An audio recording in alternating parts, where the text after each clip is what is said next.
I'm 24 years old and my net worth is $86,000. I'm not sharing this to flex on anybody or tell you that I'm better than you.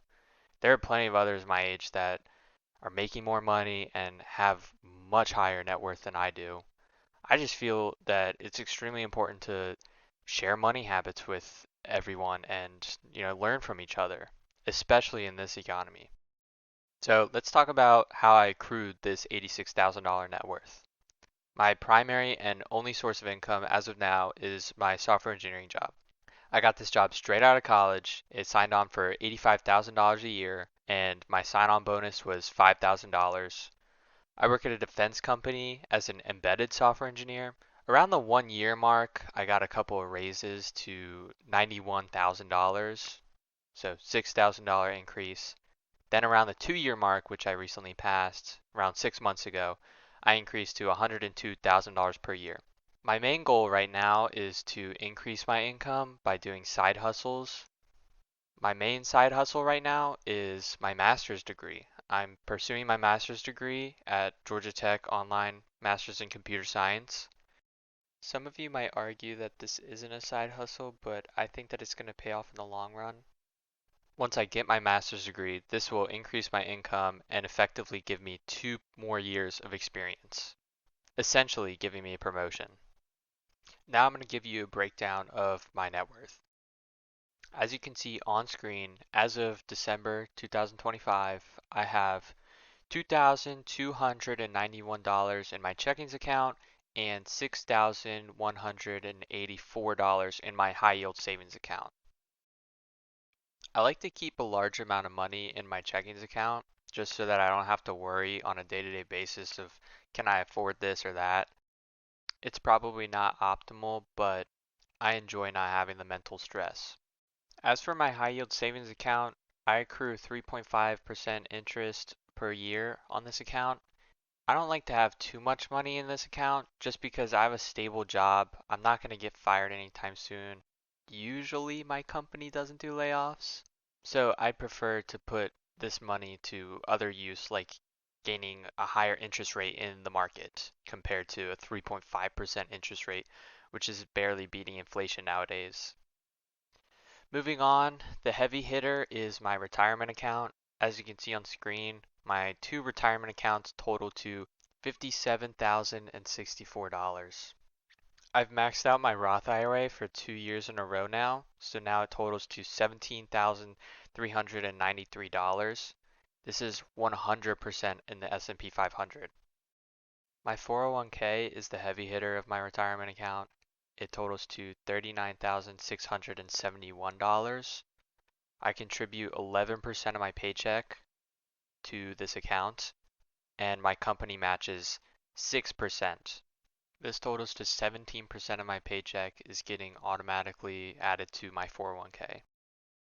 And guys, you at least need to get the company match. Contribute as much as you can to your 401k, but at least get the company match. This is 100% rate of return on your money, so nothing is ever going to beat that.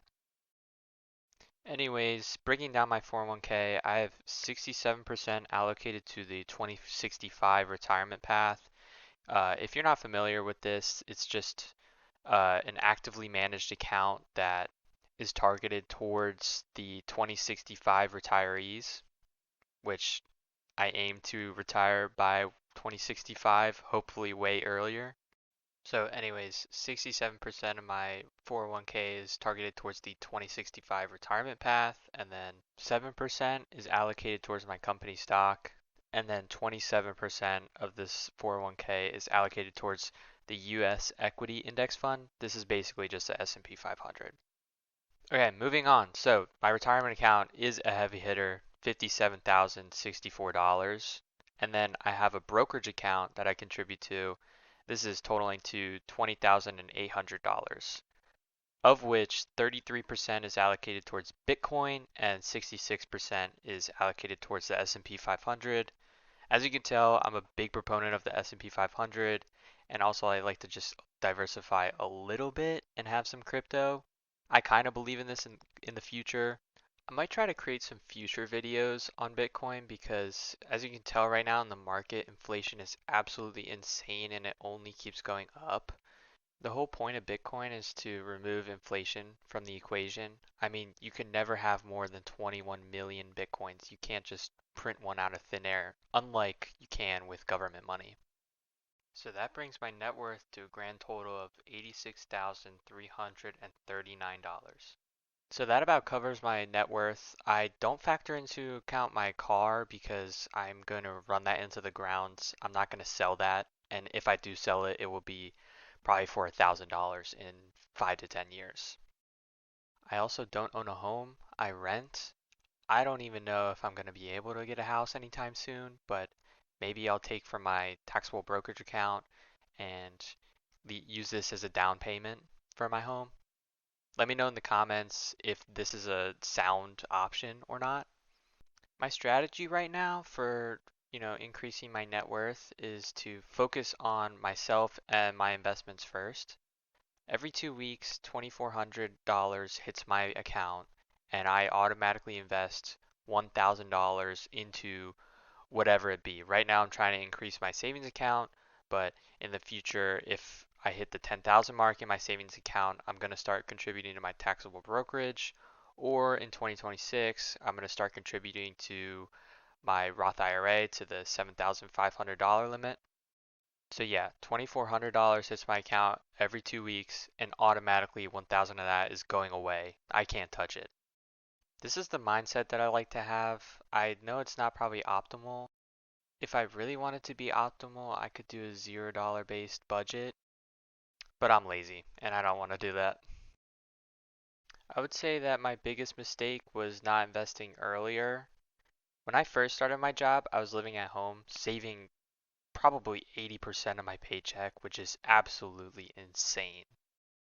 But in doing so, I put all that money towards my student loan debt. I had around 14 grand of student loan debt, and this was at a very low interest rate, 3.5%. So looking back on it, hindsight 2020, I wish that I put this money into the stock market so that it would gain at least 7% compared to paying off a debt that's 3.5%. I also wish that I lived at home for longer. I only lived at home for like 6 months while I was working a full-time job, so saving 80% of my money for 6 months, I definitely reached that $14,000 that I could pay off my debt to. But I wish that I stayed at home for longer and just saved all of my money and invested it. So yeah, my advice to you guys who are just graduating college, stay at home, get a full-time job, and just rack up all of that money. Another piece of advice that I have, and I need to start following this myself, is start doing something that'll generate some side income. If you think about it, if you spend half the time that you do sitting on the couch playing video games and you invest that time into building a side income, doing something productive, you're going to generate some amount of money. And then with that money, you can just contribute 100% of that. Pretend that you don't earn that money and just contribute 100% of that to your savings, your investments, and your net worth and your investments are going to explode.